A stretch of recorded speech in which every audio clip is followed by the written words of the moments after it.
అందరికీ నమస్కారం. ఈ వీడియోలో సమాసాలకు సంబంధించినటువంటి అంశాన్ని గురించి మనం తెలుసుకుందాం. కాంపిటేటివ్ ఎగ్జామ్స్లో సమాసాలకు సంబంధించి అనేక ప్రశ్నలు రావటం జరుగుతుంది.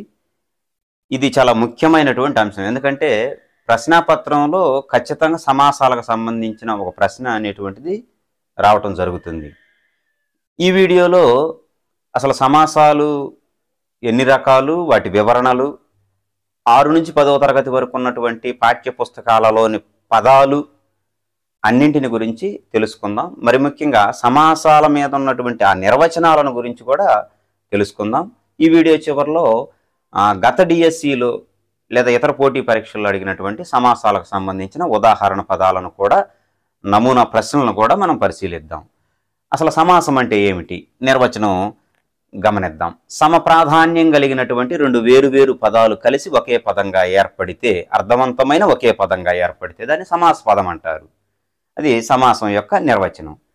సమాస పదం మరియు విగ్రహవాక్యం. విగ్రహవాక్యం అంటే రెండు పదాల అన్వయాన్ని తెలిపేటువంటి దాన్ని విగ్రహవాక్యం అంటారు. అంటే సమాస పదం యొక్క వివరణను తెలిపేటువంటిదే విగ్రహవాక్యం. మనకు పరీక్షా విధానంలో ప్రశ్నలు అనేక విధాలుగా అడగవచ్చు. సమాస పదం ఇచ్చి విగ్రహవాక్యాలను గుర్తించమనొచ్చు, విగ్రహవాక్యం ఇచ్చి సమాస పదాన్ని గుర్తించమనొచ్చు, సమాస పదం ఇచ్చి ఇది ఏ సమాసానికి చెందినది అని 4 సమాసాల పేర్లు ఇవ్వచ్చు.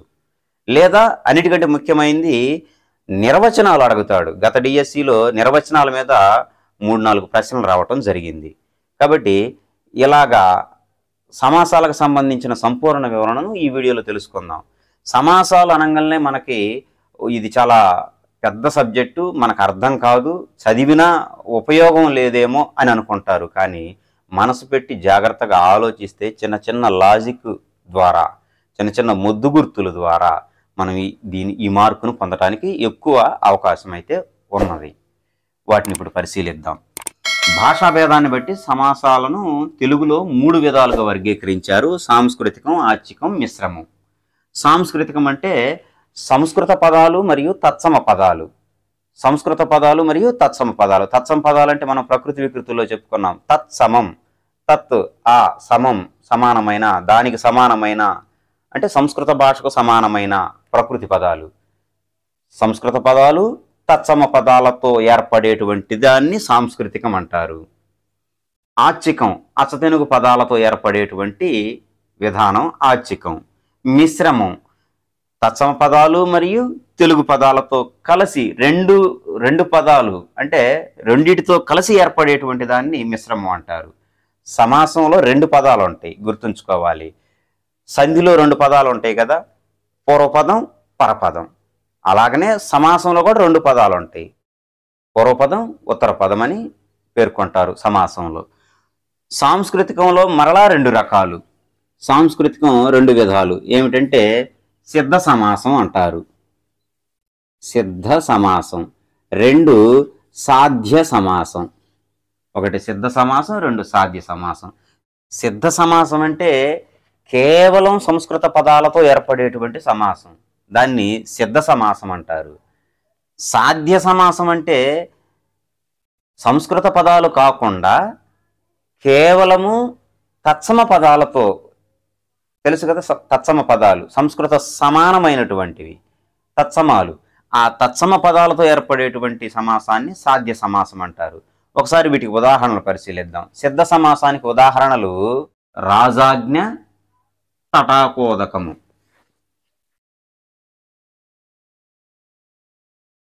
రాజాజ్ఞ రాజు యొక్క ఆజ్ఞ, తటాకోదకము. ఈ 2 పదాలు కూడా రాజాజ్ఞ అనేటువంటి పదము, ఇందులో రాజు, ఆజ్ఞ 2 పదాలు ఉన్నాయి కదా, పూర్వపదము, ఉత్తర పదము. సమాసంలో 2 పదాలు అని చెప్పుకున్నాం. రాజాజ్ఞ, తటాకోదకము. తటాకం అంటే చెరువు, ఉదకం అంటే నీరు.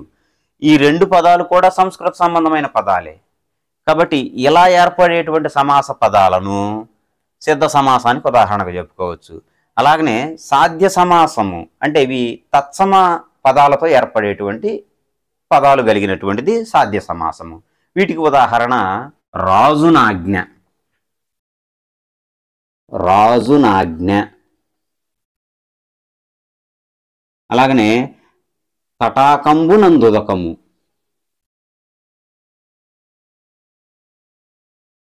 లక్ష్మీ వల్లభుడు.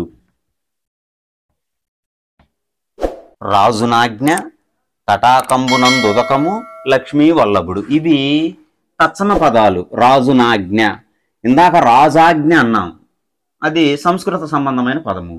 రాజునాజ్ఞ ఇది తత్సమ పదము. అలాగనే తటాకోదకము, తటాకంబునందుదకము తత్సమ పదాలు. కాబట్టి ఇలా తత్సమ పదాలతో ఏర్పడేటువంటి సమాసాన్ని సాధ్య సమాసం అంటారు. కేవలం సంస్కృత భాషా పదాలతో ఏర్పడేటువంటి సమాసాన్ని సిద్ధ సమాసం అంటారు. అలాగనే ఆచ్చికము. ఆచ్చికం అంటే కేవలము తెలుగు పదాలతో మాత్రమే ఏర్పడేటువంటి సమాసం. దీనికి ఉదాహరణ రేణి ఆనతి,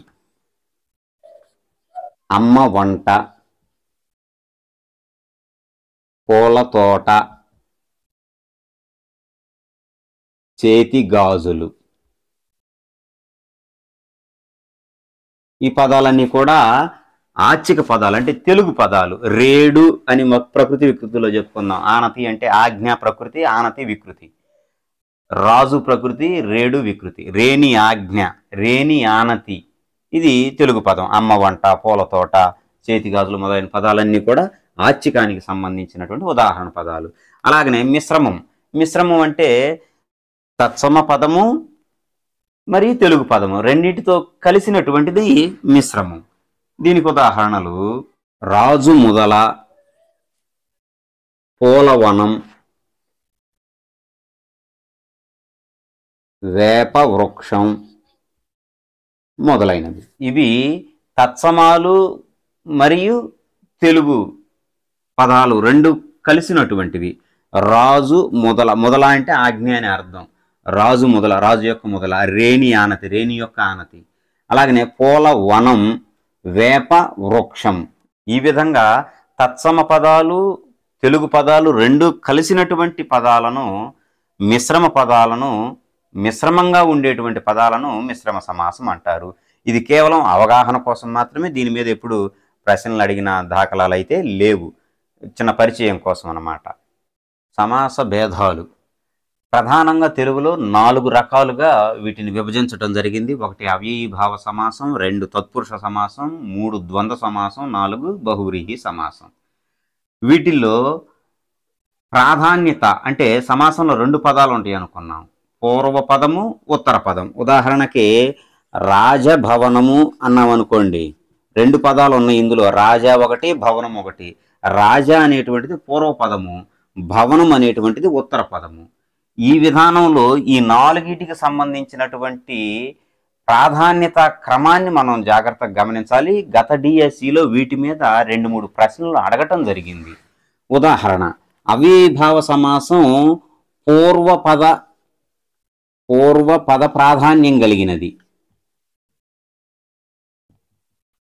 పూర్వపద ప్రాధాన్యం కలిగినటువంటిది అవ్యయీభావ సమాసం. తత్పురుష సమాసం వచ్చేసరికి ఉత్తర పద ప్రాధాన్యం గలది. ద్వంద్వ సమాసం వచ్చేసరికి ఉభయ పద ప్రాధాన్యం గలది. బహువ్రీహి సమాసం వచ్చేసరికి అన్యపద ప్రాధాన్యం గలది. గత డిఎస్సిలో ఈ విధంగా అడిగాడు. ఉత్తర పద ప్రాధాన్యం కలిగినటువంటి సమాసం ఏదని 4 ఆప్షన్లు ఇచ్చాడు. లేదా పూర్వపద ప్రాధాన్యం కలిగినటువంటిది, లేదా ఉభయపద ప్రాధాన్యం కలిగింది. మనకి ఇది తెలియాలి. మనం ఎంత అభ్యసించినా పరీక్ష రాసేటప్పుడు కన్ఫ్యూజన్లో పడతాం. ఏది ప్రాధాన్యం, ఉత్తర పద ప్రాధాన్యం ఏది, పూర్వపదం ఏది, ఉభయ పదం ఏది, అన్యపదం ఏది, ఇలా మనం కన్ఫ్యూజన్లో పడతాం. ఇలా మనం సందిగ్ధం నుంచి బయటకు రావాలంటే ఖచ్చితంగా ఈ 4టిని వరుస క్రమంలో గుర్తుంచుకోవాలి. ఈ 4టిని వరుస క్రమంలో గుర్తుంచుకుంటే ఇవి తేలికగా గుర్తుంచుకోవచ్చు. దానికి సంబంధించి నేను ఒక చిన్న కోడ్ చెప్తాను, నచ్చితే అనుసరించడానికి ప్రయత్నం చేయండి. ఏమిటంటే ఆ కోడు అత్త దగ్గర బహు ఆస్తి ఉంది. అత్త దగ్గర బహు ఆస్తి ఉంది. ఇది కోడు. ఈ కోడును బట్టి ఈ 4 వరుస అనేటువంటిది మనకు తెలుస్తుంది. అత్త దగ్గర ఆ అంటే అవ్యయీభావ సమాసం, తా అంటే తత్పురుష సమాసం, దా అంటే ద్వంద్వ సమాసం, బహు అంటే బహువ్రీహి సమాసం. జాగ్రత్త గుర్తుపెట్టుకోండి. అత్త దగ్గర బహు ఆస్తి ఉంది. ఆ అంటే అవ్యయీభావ సమాసం, తా అంటేనేమో తత్పురుషం, దగ్గర దా అంటేనేమో ద్వంద్వ సమాసం, బహువ్రీహి సమాసం. బహు అంటే ఈ 4 తెలిసినప్పుడు మనం జాగ్రత్తగా గమనించండి. ఇది మొదటి పదం పూర్వపద ప్రాధాన్యం, ఇది రెండో పదం ఉత్తర పద ప్రాధాన్యం, ఇది 2 పదాలు ప్రాధాన్యం, ఇది అన్యపద ప్రాధాన్యం. తేలికే కదా. పూర్వపదం, ఉత్తర పదం, ఉభయ పదం, మొదటి పదం, రెండో పదం, 2 పదాలు, ఇంకొక పదం. ఈ విధానంలో మనం ఈ నిర్వచనాలను తేలిగ్గా గుర్తించవచ్చు. వీటితో పాటుగా మనం గమనించవలసిన విషయం ఏమిటంటే తత్పురుష సమాసంలో మళ్ళా 2 రకాలు ఉన్నాయి. తత్పురుష సమాసం మరలా 2 రకాలు ఉన్నాయి. ఏమిటి తత్పురుష సమాసంలో మరలా 2 రకాలంటే, ఒకటి తత్పురుషం, ఒకటి తత్పురుష సమాసం, విభక్తి ప్రత్యయాల చేత ఏర్పడేటువంటిది అన్నమాట తత్పురుష సమాసం. 2 కర్మధారయ సమాసం. ఒకటి తత్పురుష సమాసం, 2 కర్మధారయ సమాసం. తత్పురుషంలో మళ్ళా రకాలు ఉన్నాయి కదా. ప్రథమ తత్పురుష, ద్వితీయ తత్పురుష, తృతీయ తత్పురుష సమాసం, చతుర్థి తత్పురుష సమాసం, పంచమీ తత్పురుష సమాసం, షష్ఠీ తత్పురుష సమాసం, సప్తమీ తత్పురుష సమాసం 7 ప్లస్ ఇంకొకటి ఉంది వ్యతిరేక పదాలు వచ్చేటువంటిది నన్ తత్పురుష సమాసం. కాబట్టి తత్పురుష సమాసాలు మొత్తం 8 రకాలు ఉన్నాయి. కర్మధారయంలో కూడా 7 రకాలు ఉన్నాయి. విశేషణ పూర్వపదం, విశేషణ ఉత్తర పదం, విశేషణ ఉభయ పదం, ఉపమాన పూర్వపదం, ఉపమాన ఉత్తర పదం, అలాగనే రూపక సమాసం, సంభావన, పూర్వపద, కర్మధారయ సమాసం. ఈ 7 రకాలు. మరియు ఈ 7 రకాలకు తోడుగా అంటే ఈ 7 సమాసాలతో పాటుగా ద్విగు సమాసం కూడా కర్మధారయంలో భాగంగా చెప్పుకుంటాం. మొత్తం కలిపి 8. కాబట్టి తత్పురుష సమాసం 8, కర్మధారయ సమాసం ఒక 8, 16 సమాసాలు దీనిలోనే వస్తాయి. 16 అనంగల్నే వెంబేలెత్తిపోవాల్సిన పని లేదు, తేలిగ్గానే ఉంటాయి. గమనిద్దాం. తత్పురుష సమాసానికి ఒక పేరుంది, కర్మధారయానికి మరొక పేరుంది. అది ఒక్కటి చెప్పుకొని మనం ఇక సమాస పదాల్లోకి వెళదాం. తత్పురుష సమాసానికి వ్యధికరణ సమాసం అని పేరు. విభక్తి ప్రత్యయాల చేత ఏర్పడేటువంటిది వ్యధికరణ సమాసం అని పేరు. అలాగనే కర్మధారయ సమాసానికి సమానాధికరణ సమాసం అని పేరు. వ్యధికరణ సమాసం, సమానాధికరణ సమాసం. వ్యధికరణ సమాసం అంటే తత్పురుష సమాసానికి మరి ఒక పేరు. విభక్తి ప్రత్యయాలతో కూడి ఏర్పడేటువంటి సమాసం తత్పురుష సమాసం. కర్మధారయ సమాసానికి సమానాధికరణ సమాసం అని పేరు. ఈ కర్మధారయ సమాసం విశేషణ విశేష్యాలు అలాగనే ఉపమాన ఉపమేయాలు వీటితో కూడినటువంటిది. విశేషణ విశేష్యాలు, విశేషణం అంటే గుణాలను తెలియజేసి, విశేష్యాలంటే నామవాచకాలు, ఉపమాన ఉపమేయాలతో వీటితో కూడింది కర్మధారయం. విభక్తి ప్రత్యయాల చేత కూడిందేమో తత్పురుషం. తత్పురుషానికి మరి ఒక పేరు వ్యధికరణం, కర్మధారయానికి మరి ఒక పేరు సమానాధికరణం. వీటిని ప్రధానంగా ఈ నిర్వచనాలు గుర్తుంచుకోండి. వీటి మీద ప్రశ్న అడగటానికి ఎక్కువ అవకాశం ఉంది. వీటి మీద మార్కు పోగొట్టుకోకుండా ఉండటానికి జాగ్రత్త పడాలి. గుర్తుంచుకోండి. ఈ వరుస గుర్తుంచుకోవటానికి ఈ కోడు. అత్త దగ్గర బహు ఆస్తి ఉంది. ఆ అంటే అవ్యయం, అవ్యయీభావ సమాసం, తత్పురుష సమాసం, ద్వంద్వ సమాసం, బహువ్రీహి సమాసం. పూర్వపద ప్రాధాన్యం, ఉత్తర పద ప్రాధాన్యం, ఉభయపద ప్రాధాన్యం, అన్యపద ప్రాధాన్యం. తత్పురుషంలో మళ్ళీ 2 రకాలు. తత్పురుష సమాసం 8 రకాలు, దాన్ని వ్యధికరణం అంటారు. కర్మధారయం మళ్ళీ 8 రకాలు, దాన్ని సమానాధికరణం అంటారు. మామూలుగా అయితే కర్మధారయం 7 రకాలే. ద్విగు సమాసాన్ని కూడా దానిలో భాగంగా చెప్పుకుంటారు. కర్మధారయం 7 విధాలే, 7 రకాలు. ఇక అవ్యయీభావ సమాసాన్ని వివరించుకుందాం ఇప్పుడు. అవ్యయీభావ సమాసం. అవ్యయీభావ సమాసం ఇందాక చెప్పుకున్నట్లు పూర్వపద ప్రాధాన్యం కలిగినటువంటిది. పూర్వపదంలోనేమో అవ్యయం ఉంటుంది, ఉత్తర పదంలోనేమో నామవాచకం ఉంటుంది. పూర్వపదంలో అవ్యయం, ఉత్తర పదంలో అంటే రెండవ పదంలో నామవాచకం ఉంటుంది. పూర్వపద ప్రాధాన్యం, పూర్వపదం అంటే అవ్యయం కలిగినటువంటిది కదా. ఇంతకు అవ్యయం అంటే ఏమిటి? భాషా భాగాల్లో వస్తుంది అవ్యయం. నామవాచకం, సర్వనామం, క్రియా, విశేషణం, అవ్యయం. 5వది అవ్యయం అంటే లింగ వచన విభక్తుల చేత మార్పు చెందనిది. అంటే స్త్రీలింగం, పులింగం, నపుంసకలింగం ఇలాంటి వాటి చేత మార్పు చెందదు. అలాగనే విభక్తి ప్రత్యయాల చేత మార్పు చెందదు, కాలాల చేత మార్పు చెందదు. ఇలాంటి వాటిని అవ్యయాలు అంటారు. ఇక్కడ కొన్ని పదాలు ఇవ్వటం జరిగింది, సమాస పదాలు, విగ్రహ వాక్యాలు గమనించండి. ప్రతి దినము, దినము, దినము. ప్రతి అనేటువంటిది అవ్యయం అన్నమాట. ప్రతి, యథ ఇలాంటివి. ప్రతి మాసం, మాసం, మాసం లేదా మాసం మరియు మాసం అని కూడా అనొచ్చు విగ్రహ వాక్యంలో. యథాశక్తి, శక్తిని అనుసరించి లేదా శక్తి ఎంతో అంత. యథామూలం, మూలాన్ని అనుసరించి లేదా మూలం ఎంతో అంత. అనువర్షం, వర్షాన్ని అనుసరించి. అనుకూలం, కూలాన్ని అనుసరించి. కూలం అంటే ఒడ్డు. ఆబాల గోపాలం, ఆబాల గోపాలం, బాలుడి నుండి గోపాలుని వరకు అంటే అందరూ అని అర్థం. చిన్నపిల్లలు మొదలుకొని పెద్దవాళ్ళందరూ అని అర్థం. ఆపాద, మస్తకం, పాదాల నుండి మస్తకం వరకు అంటే శరీరం అంతా అని అర్థం. ఇవన్నీ కూడా అవ్యయీభావ సమాసానికి ఉదాహరణ పదాలు. చాలా ముఖ్యమైనటువంటివి, ఇంతవరకు చాలా ప్రాముఖ్యం కలిగినటువంటివి. అది ఆంధ్ర పాఠ్యపుస్తకాల్లో కానీ తెలంగాణ పాఠ్యపుస్తకాల్లో కానీ ఎక్కువగా ఉండేటువంటి పదాలు ఇవే అవ్యయీభావ పదాలు. వీటిని జాగ్రత్తగా మనం నేర్చుకున్నట్లయితే రావటానికి ఎక్కువ అవకాశం ఉన్నటువంటిది. ఇది సంస్కృత సంబంధమైనది, వివరణ కూడా చాలా తక్కువ అన్నమాట. కాబట్టి ఈ పదాలను మాత్రం మనం జాగ్రత్తగా మననం చేయాల్సిందే. స్వర్, అంతర్, పునర్, సర్వదా, యథ, అవశ్యం వీటిని అవ్యయాలు అంటారు. అది ఒకసారి గమనించుకోండి. తర్వాత సమాసాన్ని గురించి మనం తెలుసుకుందాం. ఇక్కడ ఇచ్చినటువంటి పట్టికను మనం గమనించినట్లయితే తత్పురుష సమాసాన్ని అర్థం చేసుకోవాలంటే తత్పురుషంలో ఉన్నటువంటి 7 రకాలైనటువంటి సమాసాలను అర్థం చేసుకోవాలి అని అంటే మనకి విభక్తుల పట్టిక తెలియాలి.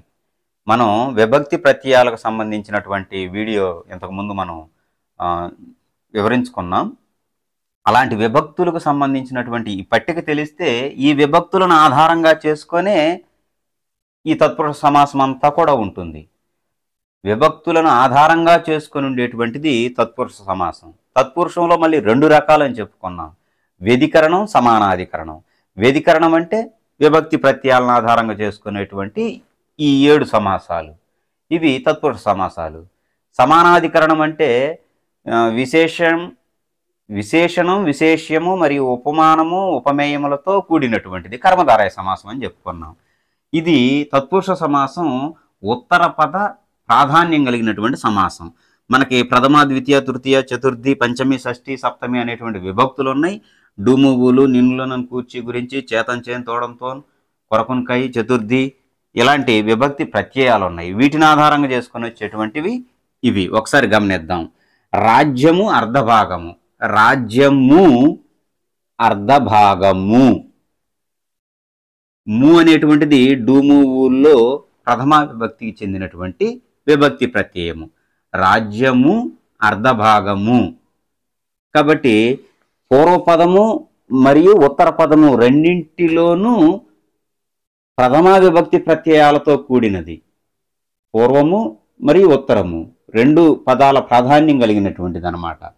రాజ్యము, అర్ధభాగము, అర్ధరాజ్యం ఇది సమాస పదం. ము అనేటువంటిది ప్రథమ విభక్తి ప్రత్యయం కాబట్టి ప్రథమ తత్పురుష సమాసానికి ఉదాహరణగా మనం చెప్పవచ్చు దీన్ని. అలాగనే ద్వితీయ విభక్తికి సంబంధించిన నిన్నులను కూర్చి గురించి అనేటువంటిది. సూక్ష్మమును దర్శించువాడు, సూక్ష్మమును దర్శించువాడు సూక్ష్మదర్శి. సూక్ష్మదర్శి అనేటువంటిది సమాస పదం. కాబట్టి సూక్ష్మదర్శి అనేటువంటి సమాస పదానికి విగ్రహ వాక్యం ఏమిటంటే సూక్ష్మమును దర్శించువాడు. ను. ఈ ను అనేటువంటి ఈ ద్వితీయ విభక్తి ప్రత్యయాన్ని బట్టి ఇది ద్వితీయ తత్పురుష సమాసానికి చెందిందని గుర్తించగలగాలి. అలాగనే తృతీయ విభక్తికి సంబంధించి మందారములతో చేసిన మాలిక. మాలిక అంటే దండ. మందారములతో చేసిన మాలిక, మందార మాలిక ఇది సమాస పదం. విగ్రహవాక్యం మందారములతో చేసిన మాలిక. తో అనేటువంటిది తృతీయ విభక్తి ప్రత్యయం కాబట్టి చేతంచేన్, తోడంతోన్ తృతీయ తత్పురుష సమాసానికి ఉదాహరణగా మనం ఈ పదాన్ని చెప్పుకుంటాం.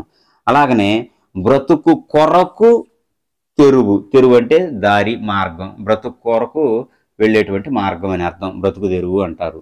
బ్రతుకు తెరువు అనేది సమాస పదం, బ్రతుకు కొరకు తెరువు విగ్రహ వాక్యం, కొరకున్కై చతుర్థి కాబట్టి చతుర్థి తత్పురుష సమాసానికి ఉదాహరణ పదం ఇది. పాము వలన కాటు, పాము వలన కాటు, వలనం కంటెన్ పట్టి పంచమీ విభక్తి. పాము వలన కాటు, పాము కాటు, పాము కాటు అనేటువంటిది సమాస పదం, ఇది విగ్రహవాక్యం, పంచమీ తత్పురుష సమాసం. అలాగనే ముఖ్యమైనది తెలుగు భాషలో ఎక్కువ పదాలు కలిగినటువంటి సమాసం ఏదంటే షష్ఠీ తత్పురుషం.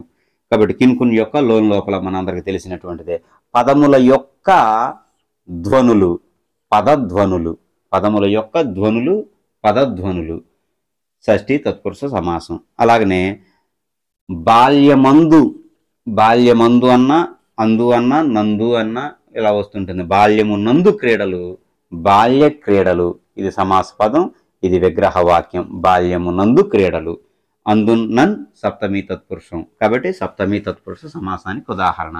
ఇవి ఈ పదాలు మనకి సంక్షిప్తంగా వీటికి సంబంధించి ఒక్కొక్క దానికి సంబంధించిన పాఠ్యపుస్తకాలలో ఇవ్వబడినటువంటి పదాలు విగ్రహ వాక్యాలను రెండింటిని కలిపి ఒకేసారి రాసి నేను వివరించడానికి ప్రయత్నం చేస్తాను. గమనించండి, ఇవి ఖచ్చితంగా భాష మీద పట్టుంటేనే తెలిసేటువంటి పదాలు, లేకుంటే ఇవి అర్థం కానివి.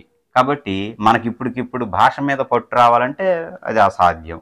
డిఎస్సి కొరకు చదవటమే కానీ భాష మీద పట్టుతో అయితే వీటిని నేర్చుకోం. కానీ కర్మధారయ సమాసం మాత్రం భాష మీద పట్టు లేకపోయినా మనం వాటిని టెక్నిక్గా ఏ విధంగా గుర్తుంచుకోవాలో నేను వివరిస్తాను. అది చాలా ముఖ్యమైనది. పరీక్షల్లో ఎక్కువగా అడగటానికి అవకాశం ఉన్నది కర్మధారయం. దానికి మాత్రం నేను చిన్న చిన్న లాజికల్ ద్వారా వివరించడానికి ప్రయత్నం చేస్తాను. వీటికి సంబంధించినటువంటి పదాలను ఇప్పుడు మనం తెలుసుకుందాం విడివిడిగా. అంటే ఒక్కొక్క దానికి ఏమేం పదాలు ఉన్నాయి పాఠ్యపుస్తకాలు అనేటువంటి వాటిని తెలుసుకొని విగ్రహ వాక్యాలను కూడా పరిశీలిద్దాం. ప్రథమా తత్పురుష సమాసానికి సంబంధించినటువంటి ఉదాహరణలను మనం పరిశీలిద్దాం. తత్పురుష సమాసానికి సంబంధించినటువంటి 8 రకాల సమాసాల పదాలను మనం ఇప్పుడు పరిశీలిద్దాం. వీలైనన్ని ఎక్కువ పదాలు రాయటానికి నేను ప్రయత్నం చేస్తాను. గమనించండి, తత్పురుష సమాసం అంటే చెప్పుకున్నాం కదా, ఉత్తర పద ప్రాధాన్యం కలిగినది, అంటే రెండవ పదం ప్రాధాన్యత కలిగినది. తత్పురుష సమాసానికి మరి ఒక పేరు వ్యధికరణ సమాసం. వ్యధికరణ సమాసం. సమానాధికరణ సమాసం అంటే కర్మధారయ సమాసం. ఒకసారి దానికి నేను కర్మధారయ సమాసం చెప్పేటప్పుడు దానికి ముద్దు గుర్తును గుర్తుంచుకోవడానికి నేను చెప్తాను. ప్రథమా తత్పురుష సమాసం. ప్రథమా తత్పురుష సమాసానికి మరి ఒక పేరు ఏమిటంటే ఏకదేశీ సమాసం. గత డిఎస్సిలో అడిగిన ప్రశ్న, ఏకదేశీ సమాసం అని ఏ సమాసాన్ని అంటారు అని. కాబట్టి ప్రథమా తత్పురుషానికి మరి ఒక పేరు ఏకదేశీ సమాసం. ప్రథమా తత్పురుషంలో డు, ము, వు అనేటువంటి ప్రథమా విభక్తి ప్రత్యయాలు ఉంటాయి. అది పూర్వపదము ఉత్తర పదము రెండింటి యందు విభక్తి ప్రత్యయాలు చేరతాయి. ఉత్తర పద ప్రాధాన్యం కూడా కలిగినటువంటిది అనమాట రెండు పదాల యందు. అర్ధరాజ్యము, మధ్యాహ్నము, నడిరేయి, అర్ధయోజనము, అర్ధ శతాబ్దము ఇవి సమాస పదాలు. ఒకసారి విగ్రహ వాక్యాలు గమనిద్దాం. అర్ధరాజ్యము, రాజ్యము యొక్క అర్ధభాగం, రాజ్యము అర్ధభాగం.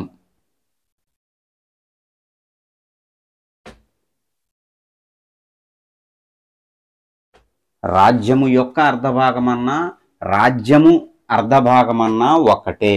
యొక్క అని వచ్చింది కాబట్టి అది షష్ఠీ తత్పురుషం అవుతుంది అనేటువంటి ఆలోచన అయితే రాకూడదు. వీటిని గుర్తుంచుకోండి. ఇంచుమించుగా ప్రథమా తత్పురుషం అడిగాడంటే ఈ పదాల్లోనే అడుగుతాడు. కాబట్టి వీటిని మీరు కంటతా చేయటానికి అంటే బట్టి వేసైనా సరే గుర్తుంచుకోవడానికి ప్రయత్నం చేయాలి. మధ్యాహ్నము, అహనము మధ్య భాగము లేదా అహనము యొక్క మధ్య భాగము. నడి రేయి, గమనించారా, ఉత్తర పద ప్రాధాన్యం కలిగింది. అహనము, రాజ్యము, రేయి ఇవి రెండవ పదాలు. ఉత్తర పద ప్రాధాన్యం కలిగింది తత్పురుషం. నడిరేయి, రేయి, రేయి నడిమి భాగము లేదా రేయి యొక్క నడిమి భాగము. అలాగనే అర్ధయోజనము, యోజనము యొక్క అర్ధభాగము. అర్ధ శతాబ్దము, శతాబ్దము యొక్క అర్ధభాగము.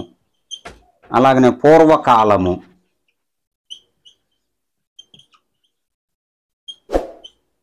కాలము యొక్క పూర్వభాగము. ఈ విధంగా మనం ప్రథమ తత్పురుష సమాస పదాలను గుర్తుంచుకోవాలి. తర్వాత నుంచి నేను విగ్రహవాక్యం కూడా ఒకేసారి రాస్తాను. ఇలాగైతే వీడియో నిడివి చాలా అధికమయ్యేటట్లుగా ఉంది. అర్థం చేసుకోవడానికి ప్రయత్నం చేయండి. ప్రథమ తత్పురుష సమాసానికి సంబంధించి అధికంగా ఎక్కువగా ముఖ్యమైనటువంటి పదాలు ఇవి, సమాస పదాలు. అవి విగ్రహవాక్యాలు. గుర్తుంచుకోండి. దీనికి మరొక పేరు ఏకదేశీ సమాసం. అలాగనే ద్వితీయ తత్పురుష సమాసానికి సంబంధించిన పదాలను పరిశీలిద్దాం. ద్వితీయ తత్పురుష సమాసానికి తెలుసుకోవాలంటే ద్వితీయ విభక్తి ప్రత్యయాలు తెలియాలి. నిన్, నున్, లను, కూర్చి, గురించి. సమాసంలోని పూర్వపదము తరువాత ద్వితీయ విభక్తి ప్రత్యయాలు వస్తాయి. ఏమిటి ద్వితీయ విభక్తి ప్రత్యయాలు అంటే నిన్, నున్, లను, కూర్చి, గురించి. సమాసం యొక్క పూర్వపదం చివరి వస్తాయి అన్నమాట. సమాసంలో పూర్వపదము ఉత్తర పదం అని ఎక్కడ గుర్తించాలంటే విగ్రహవాక్యంలో కాదు, సమాస పదంలోనే గుర్తించాలి.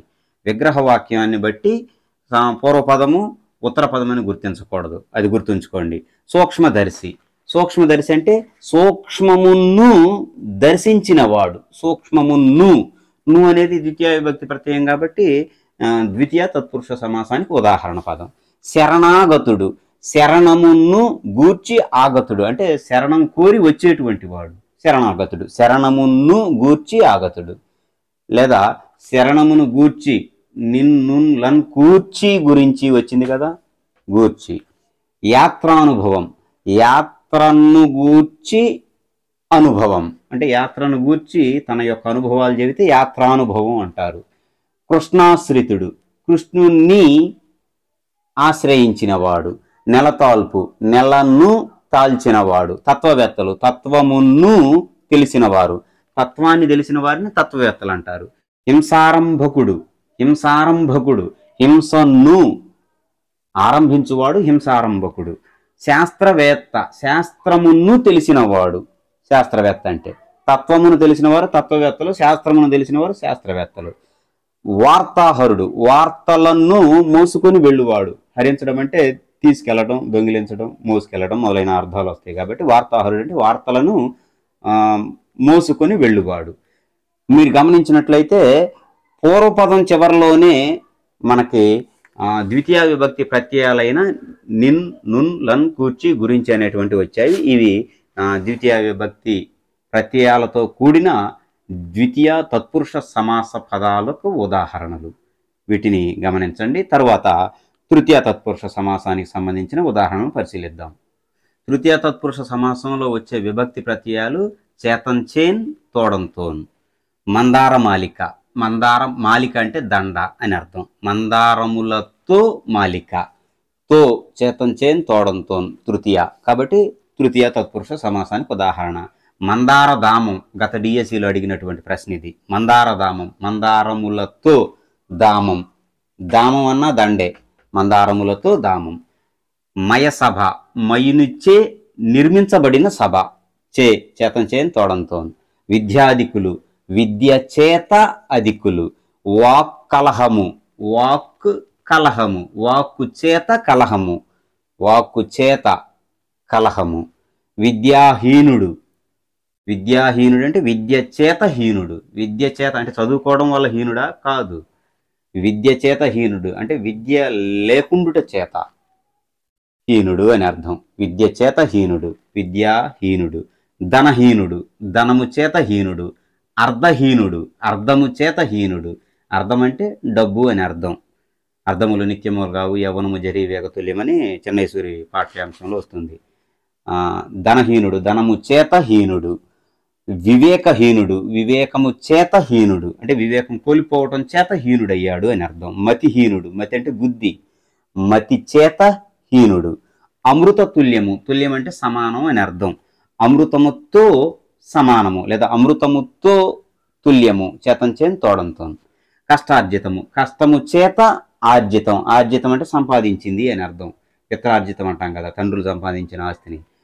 కష్టార్జితము, కష్టము చేత ఆర్జితము. పాదయాత్ర, పాదములతో యాత్ర, ఇప్పుడు ప్రస్తుతానికి జరుగుతున్నాయి కదా బస్సు యాత్ర, బస్సుతో యాత్ర, అలాగనమాట. పాదములతో యాత్ర, పాదయాత్ర. ఇవి తృతీయ తత్పురుష సమాసానికి ఉదాహరణ పదాలు. అలాగనే చతుర్థి తత్పురుష సమాసానికి సంబంధించిన పదాలను కూడా మనం పరిశీలిద్దాం. చతుర్థి తత్పురుష సమాసంలో పూర్వపదం చివర చతుర్థి విభక్తి ప్రత్యయాలైన కొరకున్ కై అనేటువంటివి చేరతాయి. కొరకున్ కై, అధికంగా కొరకు అనేటువంటిది వస్తుంది, లేదా కై అనేటువంటిది కూడా. బ్రతుకు తెరువు, తెరువు ఇందాక మనం పట్టికలో చెప్పుకున్నాం. తెరువు అంటే మార్గం, బ్రతుకు తెరువు, బ్రతుకు కొరకు వేసుకున్నటువంటి మార్గం లేదా వెళుతున్న మార్గం బ్రతుకు తెరువు. బ్రతుకు కొరకు, కొరకున్ కై చతుర్థి. కాబట్టి బ్రతుకు తెరువు అనేటువంటి సమాస పదం చతుర్థి తత్పురుష సమాసానికి ఉదాహరణ. పూల తోట, పూల కొరకు తోట, సుఖ సాధనములు, సుఖము కొరకు సాధనము, సుఖము కొరకు సాధనము, సుఖ సాధనము. సాధనం అంటే సాధన చేయటం, అభ్యాసం చేయటం, సుఖంగా ఉండడం కొరకు అభ్యాసం చేయటం అన్నమాట. సుఖ సాధనము, సుఖము కొరకు సాధనము. ధనాశ, ధనాశ, దేని కొరకు ఆశ? ధనము కొరకు ఆశ, కొరకున్ కై చతుర్థి. పొట్టకూడు, పొట్ట కొరకు కూడు, ఇవి ప్రాముఖ్యమైనవి, అధిక సమయాల్లో అధికంగా అడిగేటువంటివి అన్నమాట. పొట్టకూడు, పొట్ట కొరకు కూడు. అలాగనే వంట కట్టెలు కూడా, వంట కొరకు కట్టెలు.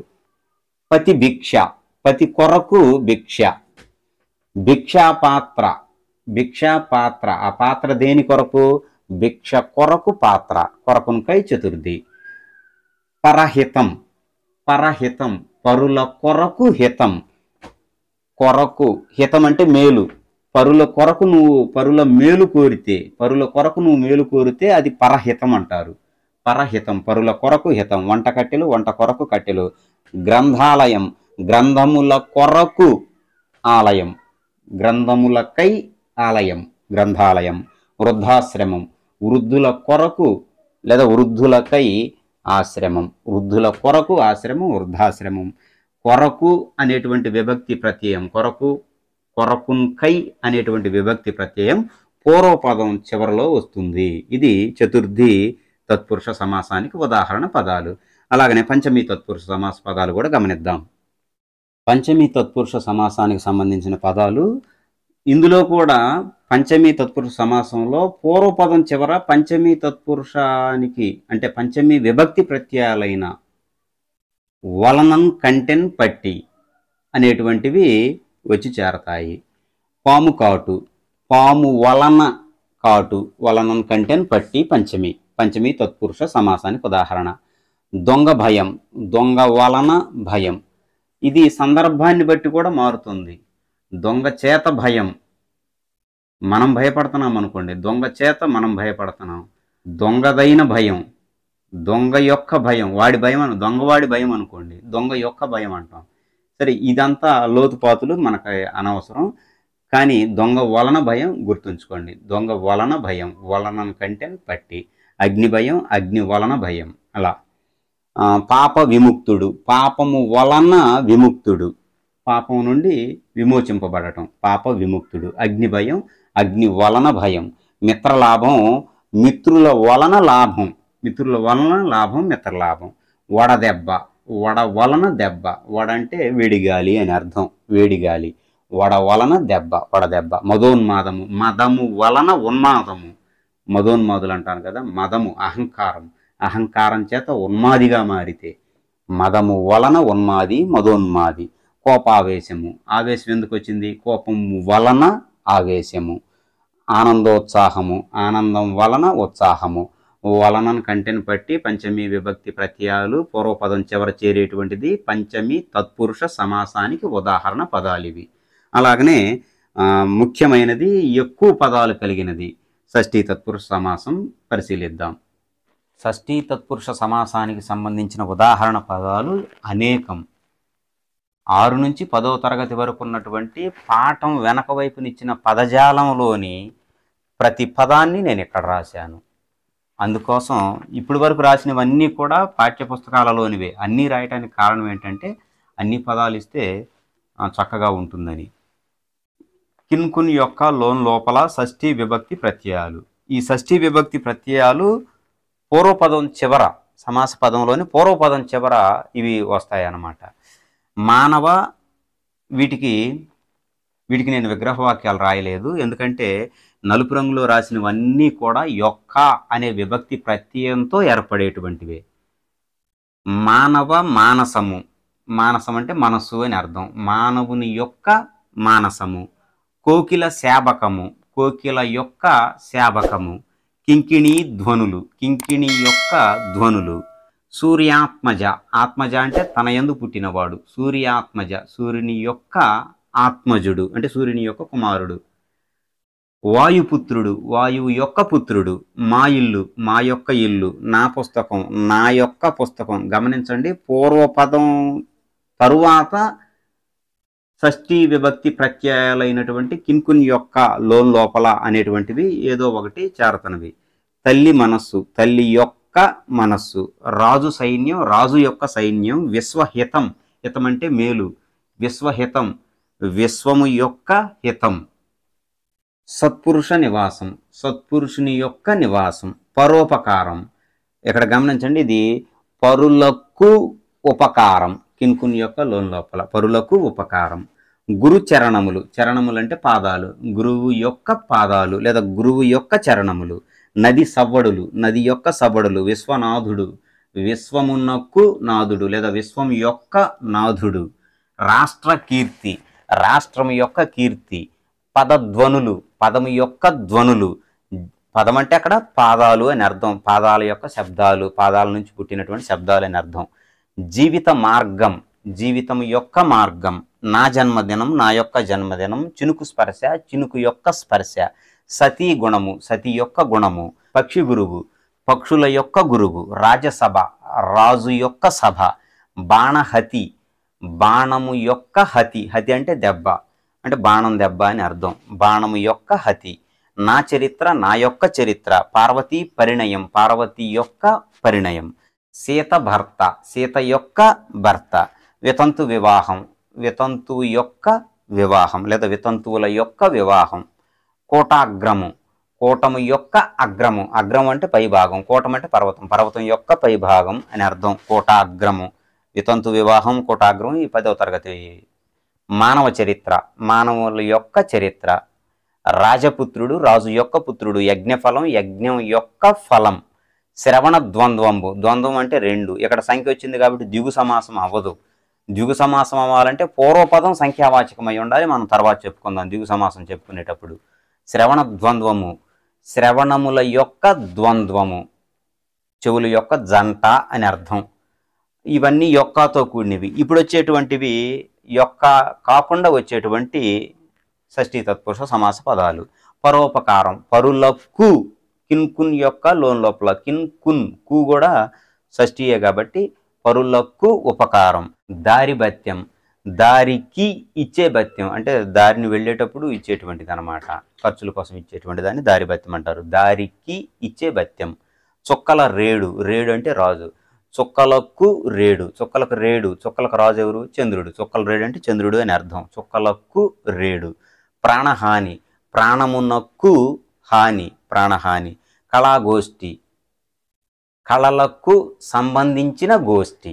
కళలకు సంబంధించిన గోష్ఠి అంటే చర్చ అని అర్థం. అంటే కళలకు సంబంధించిన చర్చ జరిగితే కళాగోష్ఠి అంటారు. కళలకు సంబంధించిన గోష్ఠి.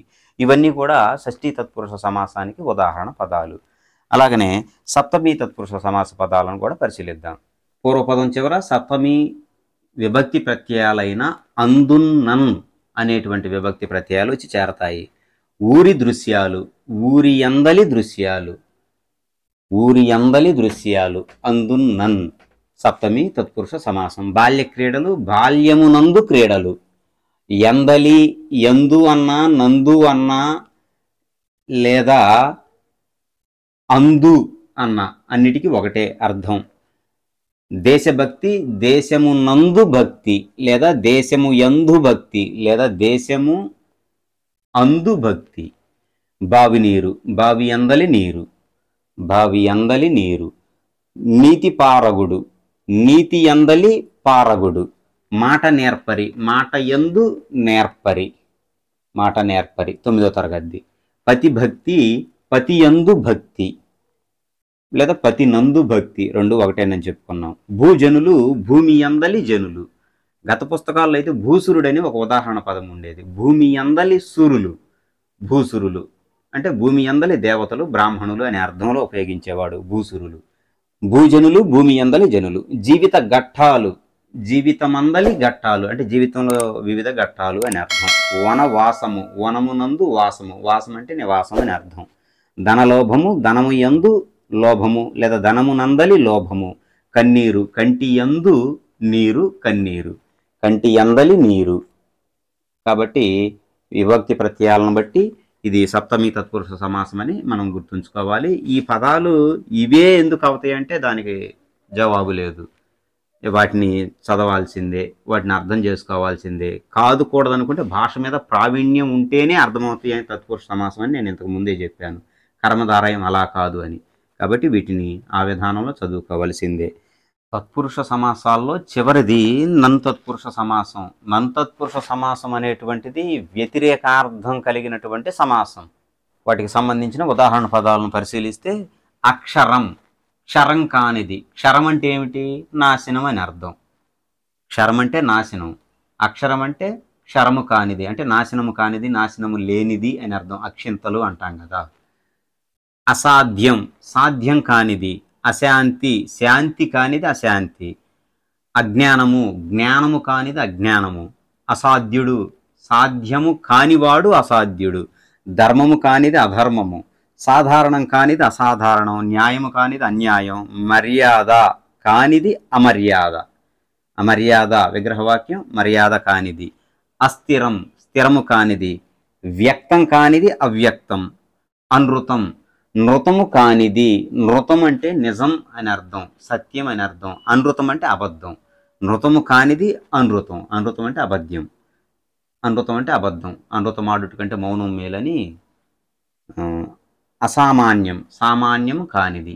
మనకు విగ్రహవాక్యంలో కానిది అనేటువంటిది వస్తుంది, వ్యతిరేక అర్థంలో ఉంటుంది. మొదటి అక్షరం ఆ ఉంటుంది, గుర్తుంచుకోండి. నన్ తత్పురుషం గత డిఎస్సిలో కూడా అడిగాడు. నన్ తత్పురుష సమాసానికి సంబంధించిన ఉదాహరణ పదాలకు ముందు ఆ ఉంటుంది.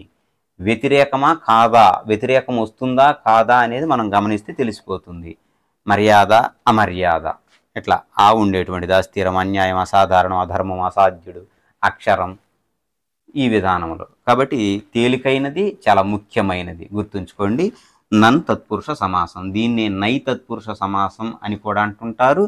అలాగనే న్యా తత్పురుష సమాసం అని కూడా అంటుంటారు. ఏదేమైనా నన్ తత్పురుష సమాసం అని గుర్తుంచుకుందాం. ఇవి తత్పురుష సమాసంలో విభక్తి ప్రత్యయాల చేత ఏర్పడేటువంటివి. ఈ 8 రకాలు కూడా 8లో 7 విభక్తి ప్రత్యయాల చేత ఏర్పడేటువంటిది. కాబట్టి ఈ 8 కూడా తత్పురుష సమాసానికి ఉదాహరణ పదం. తత్పురుష సమాసం 2 రకాలని చెప్పుకున్నాం. తత్పురుషం ఒకటి, అలాగనే కర్మధారయం అందులోని మరి ఒక భాగమని. దాని గురించి ఇప్పుడు తెలుసుకుందాం. ఇది చాలా తేలికైంది. కర్మధారయం ఉండటానికి చాలా వింతగాను, విచిత్రంగాను, అర్థం కానట్లుగాను ఉంటుంది. కానీ చాలా చక్కగా అర్థమయ్యేటట్లుగా బోధించడానికి నేను ప్రయత్నం చేస్తాను, గమనించండి. కర్మధారయ సమాసం గురించి ఇప్పుడు తెలుసుకుందాం. తత్పురుష సమాసం పదాలన్నీ బట్టి వేయవలసినవే. కర్మధారయ సమాసాన్ని మాత్రం అర్థం చేసుకొని, అంటే అవగాహన చేసుకొని జవాబును గుర్తించవచ్చు. కర్మధారయ సమాసాన్ని మాత్రం అవగాహన చేసుకొని సరైన జవాబును గుర్తించవచ్చు. దీనికి బట్టి వేయాల్సిన పని కూడా లేదు. 7 రకాలు కర్మధారయ సమాసం, 7 విధాలు. కర్మధారయానికి మరి ఒక పేరు సమానాధికరణం, తత్పురుషానికి వ్యధికరణం. మనకి ఈ రెండిటికి వ్యత్యాసం తెలియాలి. తత్పురుషం కర్మధారయం, తత్పురుషానికి ఏమని పేరని చెప్పాం? వ్యధికరణం. కర్మధారయానికి సమానాధికరణం. ఈ రెండిటికి వ్యత్యాసం తెలియాలి. పరీక్షల్లో అడగటానికి ఎక్కువ అవకాశం ఉంది. అయితే తత్పురుషానికి సమానాధికరణం అని, కర్మధారయానికి వ్యధికరణం అని మనం కన్ఫ్యూజ్ అవ్వడానికి అవకాశం ఉంది కూడా. అందుకని నేను ఒక చిన్న మొద్దు గుర్తు చెప్తాను, గమనించండి. మనకెట్లా వ్యధికరణం సమానాధికరణం అని తెలుసు, అవి తత్పురుషానికి కర్మధారాయమానికి తెలుసు. దేనికి ఏది అనేది గుర్తుంచుకోవటమే కష్టం మనకి. ఇక్కడ ఒకదాని ప్రయత్నం చేద్దాం. సహజంగా ఒక వ్యక్తి చనిపోయాడు అనుకోండి, చనిపోయిన తర్వాత సమాధి చేస్తారు. సమాధి చేసిన తర్వాత 3వ రోజును 5వ రోజును 9వ రోజును కర్మ చేస్తారు. కాబట్టి సమాధి చేసిన తరువాత కర్మ చేస్తారు. సమానాధికరణం అనేది కర్మధారాయానికి గుర్తుంచుకోండి. మీకు ఇది కాస్త హాస్యాస్పదంగా అనిపించవచ్చు, కానీ మరి గుర్తుంచుకోవటానికి, ఎందుకంటే నేను ఇలా గుర్తుంచుకున్నాను, అదే మీకు చెప్తున్నాను. సమాధి చేసిన తర్వాత 3వ రోజున కర్మ చేస్తారు. సమానాధికరణం కర్మధారయం. ఇక మిగిలింది తత్పురుషం, అది వ్యధికరణం. అది ఎట్లా గుర్తుంటుంది? ఇది కాంది అదే, కాబట్టి ఆ విధానంలో దాన్ని గుర్తుంచుకోండి. అది ఒక పద్ధతి. మరొక ముఖ్యమైన నిర్వచనం ఏమిటంటే, కర్మధారయం అంటే విశేషణం విశేష్యం. విశేషణానికి విశేష్యానికి సమాసం ఏర్పడితే దాన్ని కర్మధారయం అంటారు. ఉపమాన ఉపమేయాలకు సమాసం ఏర్పడితే దాన్ని కర్మధారయం అంటారు. ఇక్కడ విశేషణం విశేష్యం. విశేష్యం అంటే నామవాచకం.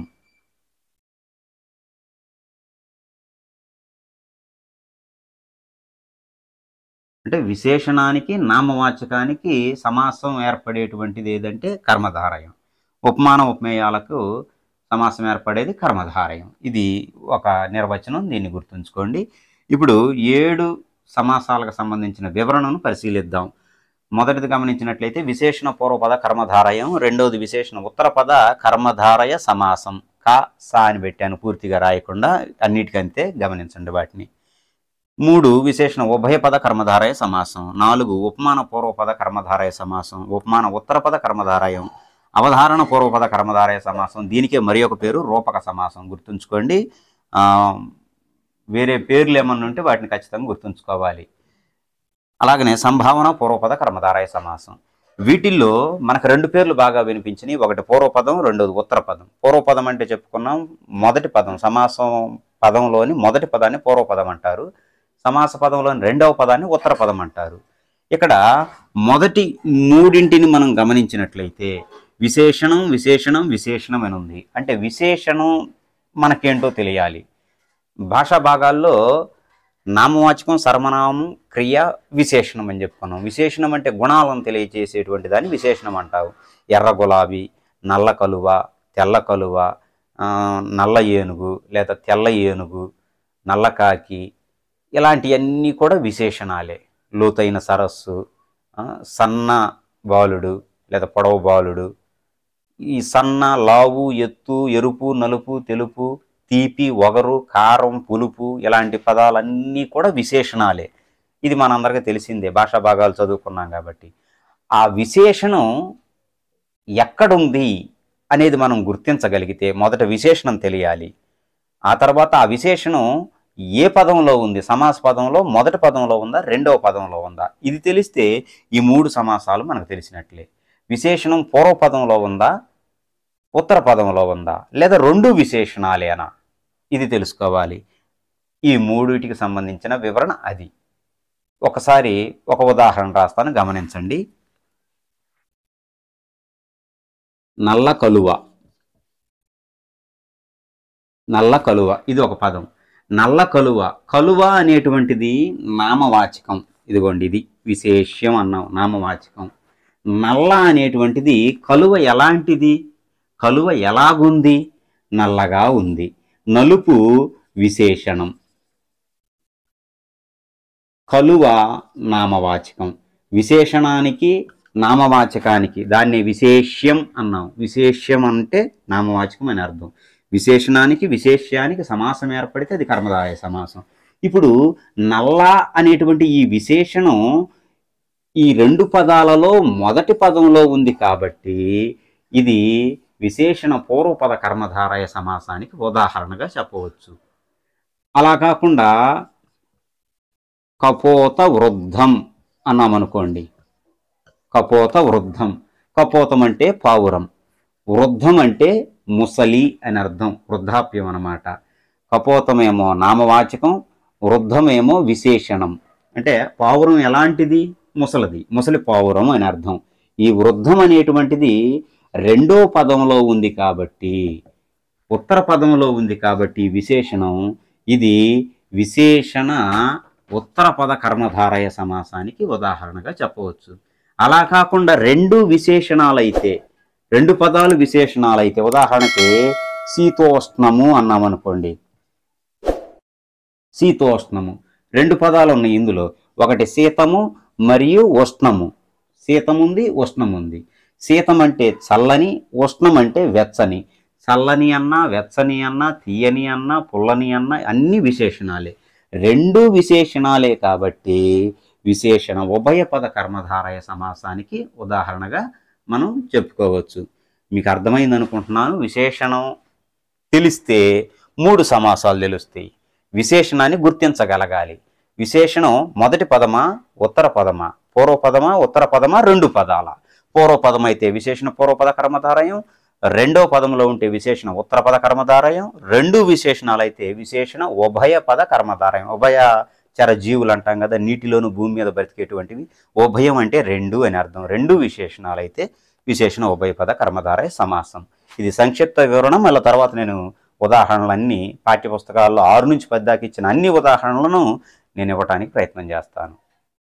అలాగనే మరి ఒకటి ఉపమానము ఉపమేయముతో ఏర్పడేటువంటిది కూడా కర్మధారయ సమాసమే. ఈ మొదటి 3 గమనించాం. ఇప్పుడు ఉపమాన పూర్వపదము, ఉపమాన ఉత్తర పదము, అవధారణ పూర్వపద కర్మధారయ సమాసం. ఈ రెండిట్లో మనకు ప్రధానంగా ఉపమానం అనే పదం తగిలింది. ఇంతకు ఉపమానం అంటే ఏమిటి, ఇది మనకు తెలియాలి. మనం అలంకారాలు అనేటువంటి గత వీడియోలో చెప్పుకున్నాం సవివరంగా. ఉపమానం ఏంటి, ఉపమేయం ఏంటి. ఉదాహరణకి ఉపమాలంకారంలో చెప్పుకున్నాం, ఈ పెన్ను గన్ను వలె పొడవుగా ఉంది అన్నామనుకోండి. ఈ పెన్ను గన్ను వలె పొడవుగా ఉంది. ఈ పెన్ను అనేటువంటిది ఇది ఈ వస్తువును మనం గన్నుతో పోలుస్తున్నాం. మనం ఈ వస్తువును వర్ణిస్తున్నాం కాబట్టి మనం దేనిని వర్ణిస్తున్నామో దానిని ఉపమేయం అంటారు. దీనిని దేనితో వర్ణిస్తున్నామో, గన్నుతో పోలుస్తున్నాం కాబట్టి దేనితో వర్ణిస్తున్నామో దానిని ఉపమానం అంటారు. మనకిది తెలియాలి. ఆ ఉపమానం ఏమిటనేది తెలియాలి. ఉపమానం ఏమిటనేది తెలిస్తే ఆ ఉపమానం పూర్వపదంలో ఉందా, ఉత్తర పదంలో ఉందా అనేది మనకు తెలిసిపోతుంది. ఈ రెండు తెలియాలంటే, ఈ రెండే కాదు ఇది కూడా, ఈ 3 సమాసాలు మనకు తెలియాలంటే ఖచ్చితంగా ఉపమేయానికి ఉపమానానికి భేదం తెలియాలి. ఏది ఉపమేయమో ఏది ఉపమానమో తెలియాలి. మళ్ళీ చెప్తున్నాను, ఏ వస్తువునైతే వర్ణిస్తున్నామో దానిని ఉపమేయం అంటారు. గుర్తుపెట్టుకోండి, దేనిని వర్ణిస్తున్నామో మొదటగా ఇది ఫస్ట్ మనం దేనిని వర్ణిస్తున్నామో ఒకటనుకోండి, దానిని ఉపమేయం అంటారు. దేనితో అది ఉపమానం అంటారు. దేనిని ఉపమేయం, దేనితో ఉపమానం. గుర్తుంచుకోండి. ఇప్పుడు నేను ఒక పదం రాస్తాను, గమనించండి. ఉదాహరణకి తేనె మాట. తేనె మాట. ఇందులో 2 పదాలు ఉన్నాయి. సమాసంలో 2 అర్థవంతమైన పదాలు కలయికే సమాసం అని చెప్పుకున్నాం కదా. ఒకటి తేనె, 2 మాట. తేనె అనేటువంటిది మొదటి పదం, మాట అనేటువంటిది రెండో పదం. మొదటి పదాన్ని పూర్వపదం అంటారు, రెండో పదాన్ని ఉత్తర పదం అంటారు. తేనె మాట అనేటువంటిది ఇందులో ఏమన్నా విశేషణాలు ఉన్నాయా? విశేషణాలు లేవు. పోలిక ఉంది. ఏమిటా పోలిక? దేన్ని వర్ణిస్తున్నాడు ఈ పదంలో గమనిస్తే తేనెను వర్ణిస్తున్నాడా, మాటను వర్ణిస్తున్నాడా తెలియాలి. మాటను వర్ణిస్తున్నాడు.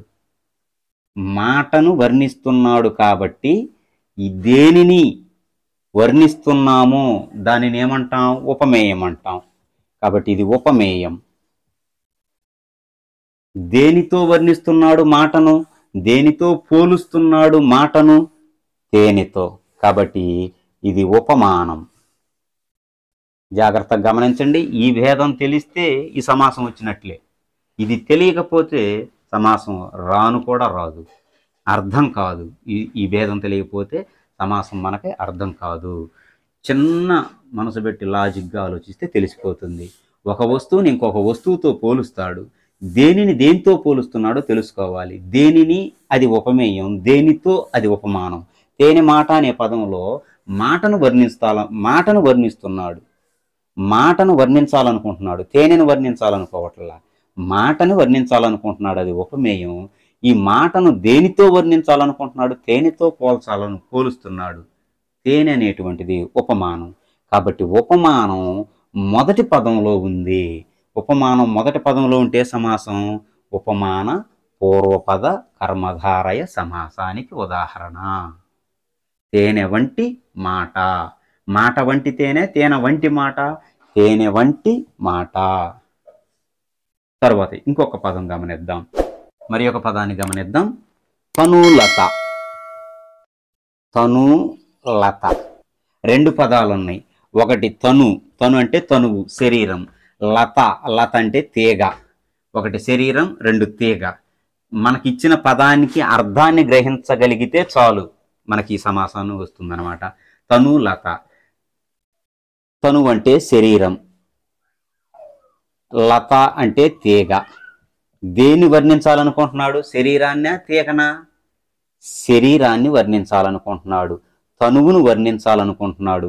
కాబట్టి తనువు అనేటువంటిది ఉపమానమా ఉపమేయమా? దేనిని వర్ణించాలనుకుంటే అది ఉపమేయం అవుతుంది. కాబట్టి తీగ అనేటువంటిది ఉపమానం అవుతుంది. ఉపమానం రెండో పదంలో ఉంది. రెండో పదంలో ఉంటే ఉపమానం ఏ సమాసం అవుతుంది? అది ఉపమాన ఉత్తర పదం రెండో పదంలో ఉంటే.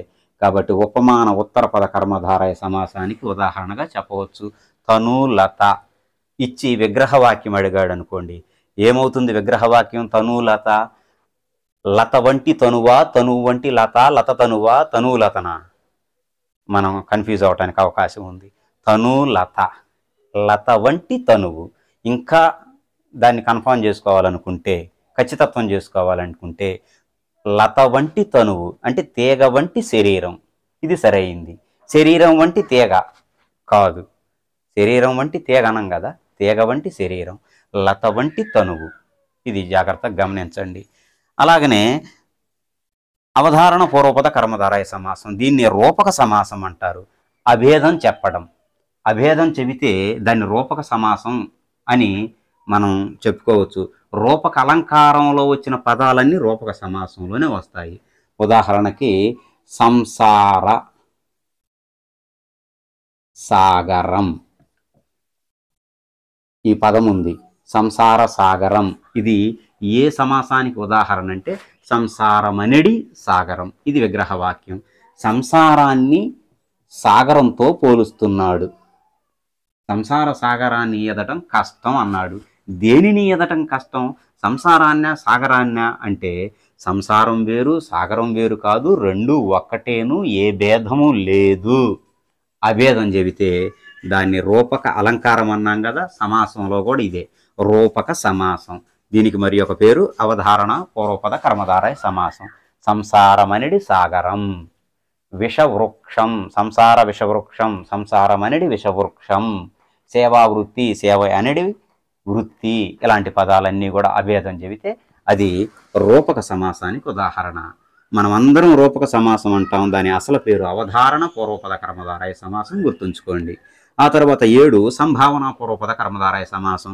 సంభావన పూర్వపదం అంటే సంబోధించేటువంటి పదాలు అన్నమాట, నామవాచక పదం పూర్వపదంగా కలిగినటువంటిది.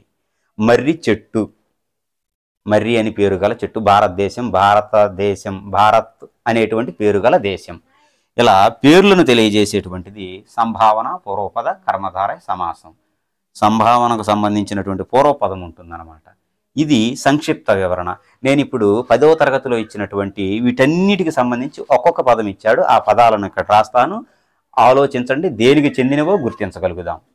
ఇక్కడ కొన్ని పదాలు ఇవ్వటం జరిగింది, వీటిని గమనిద్దాం. 10వ తరగతిలో ఈ పదాలన్నీ ఇచ్చి జతపరచమన్నాడు. గత డిఎస్సి ఎగ్జామ్లో కూడా ఇదిగో ఈ పదం వచ్చినటువంటిది అనమాట, అడిగినటువంటిది. చంపకవతి పట్టణం, చంపకవతి పట్టణం. పేరు, పేరున్నటువంటి దాన్ని పూర్వపదంలో పేరుంటే, సముద్రాల పేర్లు కానీ, నదుల పేర్లు కానీ, చెట్ల పేర్లు కానీ, పట్టణాల పేర్లు కానీ, పేరు మొదటి పదంగా కలిగి ఉంటే ఏ సమాసం? సంభావన పూర్వపద కర్మధారయ సమాసం. చంపకవతి అని పేరు గల పట్టణము, కాబట్టి ఇది సంభావన పూర్వపద కర్మధారయ సమాసం. మహాభాగ్యము, మహాభాగ్యము, గొప్ప భాగ్యం అని అర్థం. గొప్ప భాగ్యం. గొప్ప అనేటువంటిది ఏమిటి? విశేషణం. మహా అనేటువంటిది ఏమిటి? విశేషణం. మహాశివరాత్రి. శివరాత్రి ఎలాంటిది? గొప్పది అని అర్థం. మహా అనేటువంటిది విశేషణం. కాబట్టి విశేషణం పూర్వపదంలో ఉంది కాబట్టి విశేషణ పూర్వపద కర్మధారయ సమాసానికి ఉదాహరణ గొప్పదైన భాగ్యము, అది విగ్రహవాక్యం. అలాగనే మూడవది సేవావృత్తి. సేవావృత్తి. సేవ అనేది వృత్తి. సేవ అనేది వృత్తి. సేవకు వృత్తికి ఏ భేదం లేదు. సేవావృత్తి. ఆయన ఏం చేస్తున్నాడు? సేవావృత్తి. సేవ అనేది వృత్తి, అభేదం చెప్పబడింది. ఆయన చేసేటువంటి సేవకు వృత్తికి అభేదం చెప్పాడు కాబట్టి సేవావృత్తి. సేవ అనేది వృత్తి. ఇది అవధారణ పూర్వపద కర్మధారయ సమాసం. దాన్నే రూపక సమాసం అంటారు. అలాగనే పదాబ్జములు. పద అబ్జములు. రెండు పదాలు ఉన్నాయి, గమనించండి. పద అబ్జములు. పద అంటే పాదాలు, అబ్జములు అంటే కలువ పూలు, పద్మాలు అని అర్థం. పదాబ్జములు. పదాలు అంటే పద అంటే పాదాలు, అబ్జములు అంటే కలువ పువ్వులు. దేన్ని దేంతో వర్ణిస్తున్నాడు? పాదాలను కలువ పువ్వులతోనా, కలువ పువ్వులను పాదాలతో వర్ణిస్తున్నాడా? ఇది తెలియాలి. దేనిని వర్ణిస్తున్నాడు? పాదాలను కలువ పువ్వులతోనా, కలువ పువ్వులను పాదాలతోనా? పాదాలను వర్ణిస్తున్నాడు. ఆ పాదాలు ఎలాగున్నాయ్యా అంటే పాదాలను వర్ణిస్తున్నాడు కాబట్టి ఇది ఉపమేయం అవుతుంది. కలువ పువ్వులు ఉపమానం అవుతుంది. ఎందుకంటే వీటితోనే కాబట్టి వర్ణిస్తుంది. కాబట్టి ఉపమానం రెండో పదంగా ఉంది. కాబట్టి ఏ సమాసానికి ఉదాహరణ? ఉపమాన ఉత్తర పద కర్మధారయ సమాసానికి ఉదాహరణ ఇది.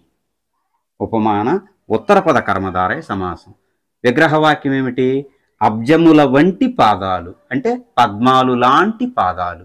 పాదాలు లాంటి పద్మాల కాదు, పద్మాలు లాంటి పాదాలు. అది సరైన విగ్రహవాక్యం. తరువాత కలువ కన్నులు. కలువ కన్నులు దేన్ని వర్ణించాలనుకుంటున్నాడు? కలువ పువ్వులనా, కన్నులనా? కన్నులను వర్ణించాలనుకుంటున్నాడు. కాబట్టి దేనినైతే వర్ణించాలనుకుంటున్నాడో అది ఉపమేయం అంటారు. దీనితో వర్ణించాలనుకుంటున్నాడు కాబట్టి ఇది ఉపమానం అవుతుంది. కాబట్టి ఉపమానం మొదటి పదంలో ఉంది కాబట్టి ఉపమాన పూర్వపద కర్మధారయ సమాసానికి ఉదాహరణ కలువ కన్నులు. కలువలు వంటి కన్నులు. కలువలు వంటి కన్నులు. మరి ఒకసారి ఈ పదాలు రాసినప్పుడు ఇంకొకసారి నేను వివరణిస్తాను, గమనించండి. మామిడి గున్న. గున్న అంటే చిన్న అని అర్థం, లేత అని అర్థం. గున్న మామిడి అంటాం కదా, కాకుండా దీన్ని తిరగేశాడు. మామిడి గున్న. మామిడికాయ ఎలాంటిది? గున్న, లేతది, లేత మామిడి. కాబట్టి లేత అనేటువంటిది విశేషణం. విశేషణం ఒకటి పూర్వపదంలో ఉందా, ఉత్తర పదంలో ఉందా? ఉత్తర పదంలో ఉంది. కాబట్టి ఇది ఏ సమాసానికి ఉదాహరణ అంటే విశేషణ ఉత్తర పద కర్మధారయ సమాసానికి ఉదాహరణ. మృదు మధురము. మృదువు అంటే మెత్తని, మధురము అంటే తీయని. రెండూ విశేషణాలే, మృదువైనది మధురమైనది. కాబట్టి రెండు విశేషణాలే కాబట్టి విశేషణ ఉభయ పద కర్మధారయ సమాసానికి ఉదాహరణ. ఇది గత డిఎస్సిలో టెట్కమ్ టీఆర్టీలో అడిగినటువంటి ప్రశ్న. మృదు మధురం అనేటువంటిది ఏ సమాసానికి ఉదాహరణ పదం అని అడిగాడు. కాబట్టి రెండు విశేషణాలే, మృదువైనది మధురమైనది. విశేషణాలు రెండూ ఉన్నాయి, రెండు విశేషణాలే కాబట్టి రెండు పదాలు విశేషణ ఉభయ పద కర్మధారయ సమాసానికి ఉదాహరణ. ఇప్పుడు మనం ఒక్కొక్క సమాసానికి సంబంధించినటువంటి పాఠ్యపుస్తకంలో ఇచ్చినటువంటి పదాలను రాసి ఒకేసారి విగ్రహవాక్యాలు కూడా రాస్తాను, గమనించండి. వీడియో ఎక్కువ నిడివి ఎక్కువ అవుతుంది కాబట్టి నేను ఆ విధానంలో రాస్తాను. అధిక పదాలు ఉంటాయి. ఇందాక షష్ఠీ తత్పురుషానికి ఎన్ని పదాలు ఉంటాయో అన్ని పదాలు కలిగినటువంటిది విశేషణ పూర్వపద కర్మధారయ సమాసం. అన్ని విశేషణాలతో ఉన్నటువంటి పదాలు ఎక్కువ ఉన్నటువంటిది మొదటిదన్నమాట ఈ సమాసం. అది గమనిద్దాం ఇప్పుడు. ఈ పదాలన్నీ కూడా విశేషణ పూర్వపద కర్మధారయ సమాసానికి ఉదాహరణలే. అన్ని విశేషణాలే ఉంటాయి. విశేషణం కూడా పూర్వపదంలోనే అంటే మొదటి పదంలోనే ఉంటుంది. విగ్రహవాక్యాలు రాయలేదు, గమనించండి. గొప్ప పుస్తకం. పుస్తకం ఎలాంటిది? గొప్పది. గొప్ప అనేటువంటిది విశేషణం. గొప్పదైన పుస్తకం. ఎర్రనైన కలువ, ఎర్ర కలువ. తెల్ల పావురం. పావురం ఎలాంటిది? తెల్లగా ఉంది. తెల్లనైన పావురం. ఉన్నత వ్యక్తిత్వం. వ్యక్తిత్వం ఎలాంటిది? ఉన్నతమైనది, అంటే గొప్పది అని అర్థం. ఉన్నతమైన వ్యక్తిత్వం. చిరునవ్వు. నవ్వు ఎలాంటిది? చిరు, చిన్నది, చిన్నదైన నవ్వు. ఆదర్శ భావాలు. ఎలాంటి భావాలు? ఆదర్శవంతమైన భావాలు, ఆదర్శమైన భావాలు. దాన గుణం. గుణం ఎలాంటిది? దానం చేసే గుణం. ఘనసారం. ఘనమైన సారం. ఎర్రనైన రాళ్ళు. పెద్దవాడైన రైతు, పెద్ద అయిన రైతు. పచ్చనైన పొలాలు. పెద్దదైన బాలశిక్ష. పాతదైన పద్ధతి. అన్ని విశేషణాలే. నల్లనైన మేఘం. తెల్లనైన చొక్కా. పాతవైన రోజులు. మంచిదైన దారి. కొత్తదైన పుస్తకం. నల్లనైన పూసలు. కొత్తదైన కోక. ఎర్రనైన గులాబీ. లేతదైన మొగ్గ. ఆ మొగ్గ ఎలాంటిది? లేతది, అది విశేషణం. మహోదది. గొప్పదైన ఉదది. మహా అంటే గొప్ప అని, ఉదది అంటే సముద్రం, మహోదది అంటే మహాసముద్రం అని అర్థం. గొప్పదైనటువంటి సముద్రం. మేలు వస్త్రాలు. మేలైన వస్త్రాలు. ముతక పంచెలు. ముతకవైన పంచెలు. కొత్త దేవుళ్ళు. కొత్తవైన దేవుళ్ళు లేదా కొత్తవారైన దేవుళ్ళు. వక్రధ్వనులు. వక్రమైన ధ్వనులు. ఉత్తమ పురుషుడు. ఉత్తముడైన పురుషుడు. పురుషుడు ఎలాంటి వాడు? ఉత్తముడు. ఉత్తముడు అనేటువంటిది విశేషణం. సమస్తమైన జీవులు. మంజులమైన మరాళము. మంజులమైన మరాళం అంటే హంస అని అర్థం. గొప్పవారైన కవులు. మహాకవులు. హృదయాలు ఎలాంటివి? అమృతం వంటి హృదయాలు. మధుర పదార్థం. పదార్థం ఎలాంటిది? మధురం. మధురమైన పదార్థం. పాతవైన కాగితాలు. యుగకర్త అయిన కవి. యుగ కవి. మధుర భాషణం. భాషణం అంటే మాటలు. మాటలు ఎలాంటివి? మధురమైనవి. మధురమైన భాషణం. కొత్తదైన వీధి. ఆకుపచ్చనైన శోకం. ప్రముఖమైన దినం. అన్నీ కూడా విశేషణాలే. విశేషణాలన్నీ కూడా పూర్వపదంలోనే ఉన్నాయి కాబట్టి విశేషణ పూర్వపద కర్మధారయ సమాసానికి ఉదాహరణ పదాలు. 6 నుంచి 10వ తరగతి వరకు ఉన్నటువంటి పదాలన్నీ ఇవే. జాగ్రత్తగా గమనించండి, ముఖ్యమైనటువంటిది. మిగిలిన వాటికి అన్ని పదాలు ఉండవు. త్వరగా ముగించడానికి ప్రయత్నం చేస్తాను వీడియోని. విశేషణ ఉత్తరపద కర్మధారయ సమాసానికి ఉదాహరణలు గమనిద్దాం. కపోత వృద్ధము.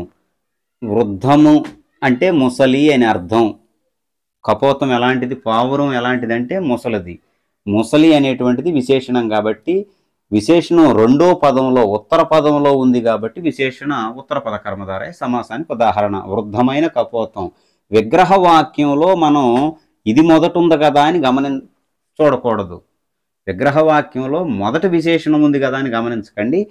సమాస పదాలలో మాత్రమే గమనించాలి. పూర్వపదము ఉత్తర పదం అనేటువంటిది విగ్రహవాక్యాలలో కాదు.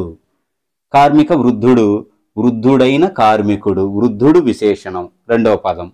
కురువృద్ధులు. వృద్ధులైన కురువంశానికి చెందినవారు. తమ్ము కుర్రలు. కుర్రయైన తమ్ములు. కవి శ్రేష్ఠుడు. కవి అలాంటి వాడు? శ్రేష్ఠుడు. శ్రేష్ఠుడైన కవి. వృక్షరాజము. రాజము అంటే గొప్పది, శ్రేష్టమైనది. శ్రేష్టమైన వృక్షము. చిత్తశుద్ధి. శుద్ధమైన చిత్తము అంటే శుద్ధమైన మనస్సు. మామిడి గున్న. గున్న అంటే చెప్పుకున్నాం కదా, లేత, చిన్న అని అర్థం. గున్నయైన మామిడి. ఒకవేళ ఇది విశేషణం 2లో ఉంది, అలా కాకుండా వృద్ధ కార్మికుడు అన్నాడు అనుకోండి, లేదా గున్న మామిడి అన్నాడు. గున్న మామిడి ఇలా ఇచ్చాడు సమాస పదం. ఇది దేనికి ఉదాహరణ అవుతుంది? గున్నయైన మామిడి. విశేషణం పూర్వపద కర్మధారయ సమాసం అవుతుంది. మామిడి గున్న అని సమాస పదం ఇస్తే విశేషణం 2లో ఉంది కాబట్టి విశేషణం ఉత్తరపద కర్మధారయం అవుతుంది. గున్నయైన మామిడి. గున్న మామిడి అని ఇస్తే గున్న అనేటువంటిది విశేషణం మొదటి పదంలో ఉంది కాబట్టి విశేషణం పూర్వపద కర్మధారయం అవుతుంది. దీనికి విగ్రహవాక్యం ఏమిటి? గున్నయైన మామిడే. ఇదే విగ్రహవాక్యం కూడా. కాబట్టి ఆ వ్యత్యాసాన్ని గమనించండి. విశేషణం మొదట్లో ఉందా 2లో ఉందా? కార్మిక వృద్ధుడు అంటే మనం విశేషణ ఉత్తరపద కర్మధారయం అని రాశాం. వృద్ధ కార్మికుడు అన్నాం అనుకోండి, వృద్ధుడైన కార్మికుడే, కానీ విశేషణ పూర్వపదం అవుతుంది. కాబట్టి ఆ విధానంలో గమనించాలి. తర్వాత విశేషణ ఉభయపద కర్మధారయ సమాసానికి ఉదాహరణను పరిశీలిద్దాం. విశేషణ ఉభయపద కర్మధారయ సమాసం. శీతోష్ణం, శీతం కామ ఉష్ణం రెండు విశేషణాలే. పూర్వపదం, ఇందులో రెండు పదాలు ఉన్నాయి, శీతము ఉష్ణము రెండు పదాలు. శీతము మరియు ఉష్ణము, శీతము కామ ఉష్ణము, శీతమును ఉష్ణమును ఎలా రాసిన విగ్రహవాక్యం సరైంది. మూడు విధాలుగా రాయొచ్చు. శీతం అంటే చల్లని, ఉష్ణం అంటే వెచ్చని, రెండు విశేషణాలే. మృదు మధురం, గత డిఎస్సిలో అడిగినటువంటి ప్రశ్న. మృదువైనది మధురమైనది, మృదువైనది మెత్తనిది, మధురమైనది తీయనిది, రెండు విశేషణాలే. సరస గంభీరం, సరసమును గంభీరమును, సరసము గంభీరం రెండు విశేషణాలే. నిమ్నోన్నతం, నిమ్నం అంటే తక్కువ, ఉన్నతం అంటే ఎక్కువ అని అర్థం. నిమ్నోన్నతం, నిమ్నమును ఉన్నతమును. ఎగుడు దిగుడులు, ఎగుడు విశేషణమే, దిగుడు విశేషణమే. ధీరోదాత్తుడు, ధీరుడును ఉదాత్తుడును రెండు విశేషణాలే. ధీరోదాత్తుడు ఒత్తుధ. ఎత్తు పల్లాలు, ఎత్తు కామ పల్లము రెండు విశేషణాలే. ముగ్ధ మనోహరం, ముగ్ధమైనది మనోహరమైనది. పొట్టి వీరుడు, పొట్టి విశేషణం, వీరుడు విశేషణమే. పొట్టివాడును వీరుడును, లేదా పొట్టివాడైన వీరుడు, పొట్టి మరియు వీరుడు ఎలాగైనా.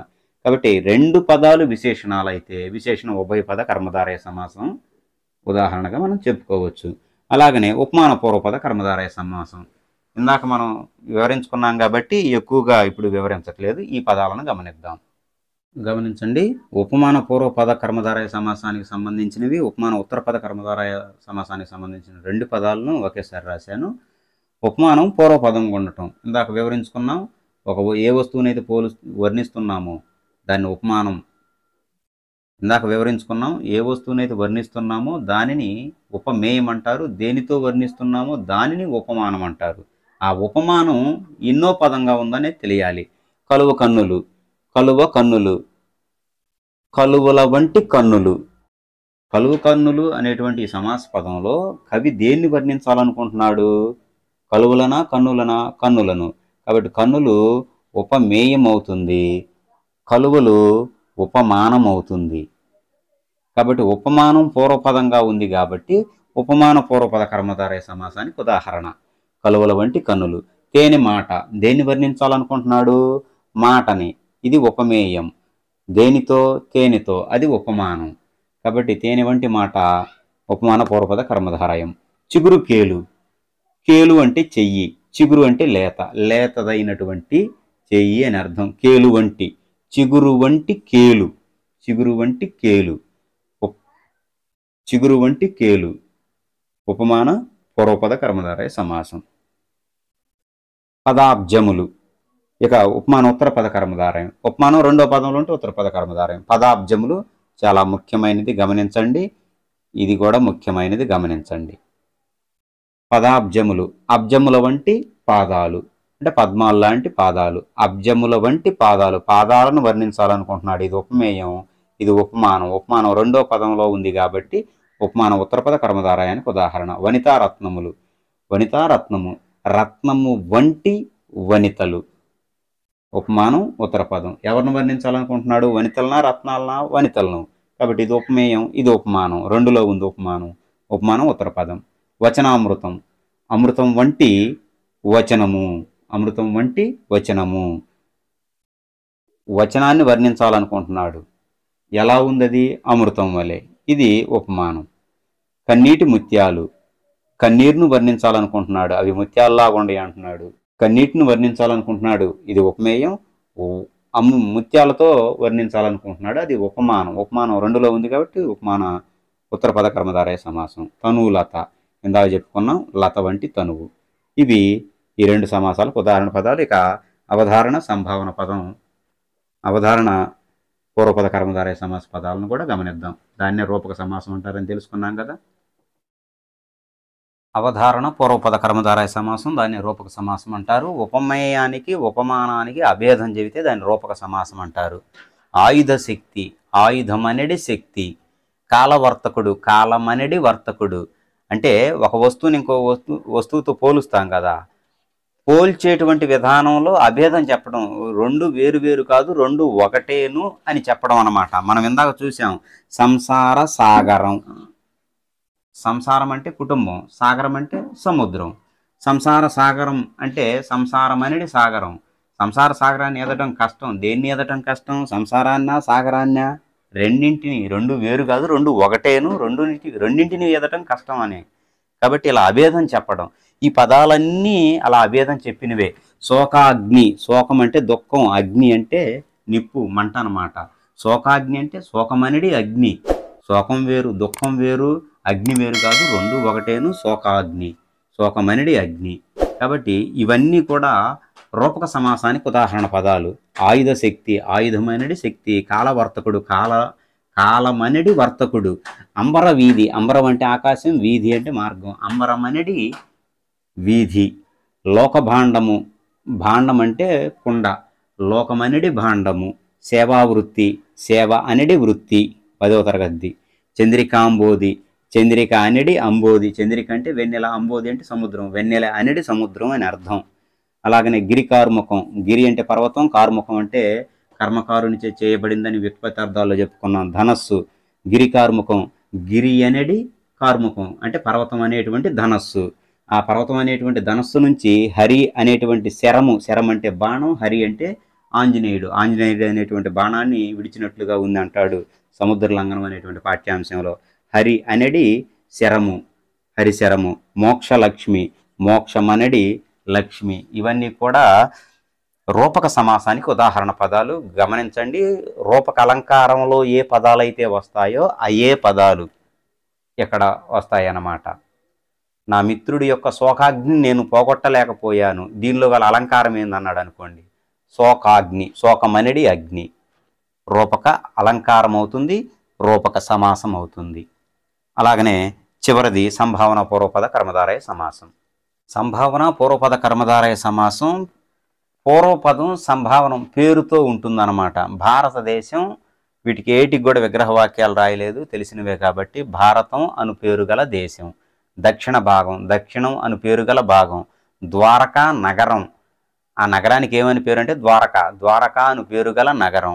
బెర్లిన్ నగరం, బెర్లిన్ అని పేరు గల నగరం. రావి చెట్టు, రావి అను పేరు గల చెట్టు. గంగా నది, గంగా అను పేరు గల నది. చంపకవతి పట్టణం, చంపకవతి అనే పేరు గల పట్టణం. వేప చెట్టు, వేప అనే పేరు గల చెట్టు. హిమాలయ పర్వతం, హిమాలయం అనే పేరు గల పర్వతం. అరేబియా మహాసముద్రం, అరేబియా అని పేరు గల మహాసముద్రం. ఇలాగా పేర్లను తెలియచేసేటువంటివన్నీ కూడా సంభావన పూర్వపదంతో ఉంటే అవి సంభావన పూర్వపద కర్మధారయ సమాసానికి ఉదాహరణలుగా మనం చెప్పుకోవచ్చు. ఇక ఆ తర్వాత కేవలం 3 సమాసాలు ఉన్నాయి, వాటిని కూడా ముగిస్తాను, ఓపికతో వినండి. చివరిగా గమనించండి, ద్విగు సమాసం, ద్వంద్వ సమాసం, బహువ్రీహి సమాసం, 3 సమాసాలను పదాల వరకు రాశాను. విగ్రహవాక్యాలు నేను చెప్తాను, గమనించండి. ద్విగు సమాసం అంటే సంఖ్యావాచక పూర్వపదంగా కలిగినది ద్విగు సమాసం. సంఖ్య పూర్వపదంగా ఉంటుంది, రెండవ పదంలో అంటే ఉత్తర పదంలో నామవాచకం ఉంటుంది. 4 ముఖాలు, 4 అను సంఖ్య గల ముఖాలు. 3 కన్నులు, 3 అను సంఖ్య గల కన్నులు. పంచ పాండవులు, పంచాను సంఖ్య గల అంటే 5 అను సంఖ్య గల పాండవులు. ముల్లోకాలు, 3 అను సంఖ్య గల లోకాలు. 7 ద్వారాలు, 7 అను సంఖ్య గల ద్వారాలు. 4 వేదాలు, 4 అను సంఖ్య గల వేదాలు. నలుదిక్కులు, 4 అను సంఖ్య గల దిక్కులు. అష్టదిక్పాలకులు, అష్ట అంటే 8, అష్ట అను సంఖ్య గల దిక్పాలకులు. ఒక క్షణం, 1 అనేటువంటి సంఖ్య గల క్షణం. 60 ఏళ్ళు, 60 అను సంఖ్య గల ఏళ్ళు. 3 ముళ్ళు, 3 అను సంఖ్య గల ముళ్ళు. 30 సంవత్సరాలు, 30 అను సంఖ్య గల సంవత్సరాలు. సంఖ్యావాచకం పూర్వపదంగా ఉండి ఉత్తర పదంలో నామవాచకం ఉంటే వాటిని ద్విగు సమాసం అంటారు. గుర్తుంచుకోండి, తేలికగా ఇవి మనం గుర్తుపట్టవచ్చు. అలాగనే ద్వంద్వ సమాసం, ద్వంద్వ సమాసం అంటే జంట పదాలు, ఉభయ పద ప్రాధాన్యం కలిగినటువంటిది ద్వంద్వ సమాసం అని మనం ప్రారంభంలోనే చెప్పుకున్నాం. 2 పదాలు ఉంటాయి. సహజంగా ద్విగు సమాసానికి ద్వంద్వ సమాసానికి వ్యత్యాసం గమనించం. కాంపిటేటివ్ ఎగ్జామ్లో మనం ఇదే అదే అని కొట్టుమిట్టాడుతూ ఉంటాం. 98 మార్కులు వచ్చేటువంటి 10వ తరగతి విద్యార్థి కూడా ద్విగు సమాసానికి ద్వంద్వ సమాసానికి వ్యత్యాసం గమనించకుండా తప్పు చేసే సందర్భాలు బోలెడున్నాయి. అందుకు గుర్తుగా నేను ఒక విధానాన్ని చెప్తాను. ఏమిటంటే ద్వంద్వ, 2 వావొత్తులు ఉన్నాయి. ద్వంద్వ, ద్వంద్వ రెండు అక్షరాలు అన్నమాట, రెండు వావొత్తులతో కూడిన అక్షరాలు ఉన్నాయి. ద్వంద్వ. రెండు పదాలు అంటే జంట పదాలు వస్తే అది సమాసం, మిగిలింది ద్విగు సమాసం. సూర్య చంద్రులు, సూర్యుడును చంద్రుడును, సూర్యుడు మరియు చంద్రుడు, సూర్యుడు చంద్రుడు, మూడు విధాలుగా రాయొచ్చు ద్వంద్వ సమాస విగ్రహ వాక్యాన్ని. తల్లిదండ్రులు, తల్లియును తండ్రియును, రామలక్ష్మణులు, రాముడును లక్ష్మణుడును, రాత్రింబవళ్ళు, రాత్రి మరియు పగలు, బంధుమిత్రులు, బంధువులను మిత్రులను, రోషావేశాలు, జంట పదాలు ఇవన్నీ. ఇలాంటి తల్లిదండ్రులు, సూర్యచంద్రులు, రామలక్ష్మణులు ఇస్తే మనకి ఎలాంటి ఇబ్బంది లేదు. ఈ రోషావేశాలు ఇలాంటి పదాలు ఇచ్చినప్పుడే కొంచెం కన్ఫ్యూజ్ అవుతాం. రోషావేశాలు, రోషమును ఆవేశమును రెండు జంట పదాలే. అన్నదమ్ములు, అన్నయ్యను తమ్ముడును, కూరయును కాయలను, అందమును చందమును, అందచందాలు గుర్తుంచుకోండి. పాపపుణ్యాలు, పాపమును పుణ్యమును, కాలు చేతులు, కాలును చేతులను, పాడి పంటలు, పాడియును పంటయును, సిరి సంపదలు, సిరియును సంపదయును, పని పాటలు, పనియును లేదా పని పాటలు, ఇహపరాలు, ఇహమంటే ఈ లోకం, పరమంటే పరలోకం, ఇహమును పరమును, శకుంతల దుష్యంతులు జంట పదాలే, శకుంతలను దుష్యంతుడును, జీతభత్యాలు, జీతమును భత్యమును, గౌరవాభిమానములు, గౌరవమును అభిమానమును, పఠన లేఖనములు, పఠనమును లేఖనమును, పురాణేతిహాసాలు, పురాణాలు మరియు ఇతిహాసాలు, నిద్రాహారాలు, నిద్ర మరియు ఆహారము, నిద్రాహారాలు, చెట్టు చేమలు, చెట్టును మరియు చేమలను లేదా చెట్లు, చెట్టును చేమను, జననీ జనకులు, జననీయు మరియు జనకుడును, ఫల పుష్పములు, ఫలములను పుష్పములను, చదువు సంధ్యలు, చదువును సంధ్యలను, ఇవన్నీ జంట పదాలే. ఇలాగొస్తే రెండు జంట పదాలు వస్తే అవి ద్వంద్వ సమాసం. రెండు కంటే ఎక్కువ వస్తే అప్పుడు బహుద్వంద్వ సమాసం అంటారు. మనకి ఎక్కడా ఇవ్వలేదు, కానీ కాంపిటేటివ్ మెథడ్ కాబట్టి దాన్ని గుర్తుంచుకోవాలి. బహుద్వంద్వం, ద్వంద్వం కంటే ఎక్కువ. సీతారామ లక్ష్మణులు మూడు పదాలు వచ్చినాయి. సీత రాముడు లక్ష్మణుడు, సీత రామ లక్ష్మణులు మూడు పదాలు, అవి బహుద్వంద్వం. ధర్మార్థ కామ మోక్షాలు నాలుగు ఉన్నాయి. ధర్మమును, అర్థమును, కామమును, మోక్షమును, ధర్మార్థ కామ మోక్షాలు బహుద్వంద్వ సమాసం. రామలక్ష్మణ భరత శత్రుఘ్నులు నలుగురు అన్నదమ్ములు పేర్లు ఉన్నాయి ఇక్కడ. రాముడును లక్ష్మణుడును భరతుడును శత్రుఘ్నును, ఇవి బహుద్వంద్వ సమాసం. గుర్తుంచుకోండి, ద్వంద్వం బహుద్వంద్వం ఈ మూడు పదాలు. ఇది ద్విగు, వీటికి వ్యత్యాసం గమనించండి. ఆ తర్వాత బహువ్రీహి సమాసం. అన్య పదార్థ ప్రధానమైంది బహువ్రీహి అన్నాం. అంటే సమాసంలో చెప్పబడినటువంటి పదానికి వేరొక అర్థం మనసులో స్ఫురించడాన్ని బహువ్రీహి సమాసం అంటారు. ఉదాహరణకి మృగనేత్రి, మృగనేత్రి, మృగం అంటే జింక, నేత్రి అంటే కన్నులు, కన్ను అని అర్థం. మృగనేత్రి, మృగము వంటి నేత్రములు గలది. ఇందులో మనం గుర్తుంచుకోదగింది ఏంటంటే కలది, కలవాడు అనేటువంటి పదాలు వస్తాయి. కలది, కలవాడు.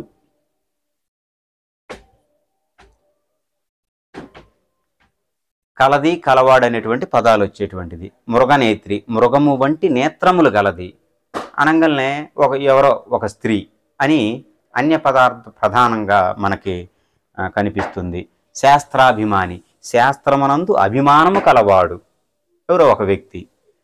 కమలాలన, కమలం అంటే కలువ పూలు, ఆననం అంటే ముఖం అని అర్థం. కమలాలన, కమలానన, ఇక్కడ పదం ఇందాక తప్పు రాశాను. కమలానన, ఆననం అంటే ముఖం, కమలం అంటే కలువ పువ్వు. కలువ పువ్వు వంటి అంటే పద్మం వంటి ముఖము కలది అని అర్థం. కమలము వంటి ఆననము కలది స్త్రీ. చంద్రముఖి, చంద్రుని వంటి ముఖము కలది. చంద్రముఖి, చంద్రుని వంటి ముఖము కలది. మీనాక్షి, మీనము వంటి అక్షులు కలది. అక్షి అంటే నేత్రం, మీనం అంటే చేప, చేప లాంటి కళ్ళు కలిగింది అని అర్థం. చేపను మనం బొమ్మ వేస్తే మన కనుబొమ్మ లాగానే ఉంటుంది. అందుకనే కంచి కామాక్షి, మధుర మీనాక్షి అంటారు. మధురైలో ఉన్నటువంటి అమ్మవారి పేరు మీనాక్షి. మీనముల వంటి అక్షులు గలది.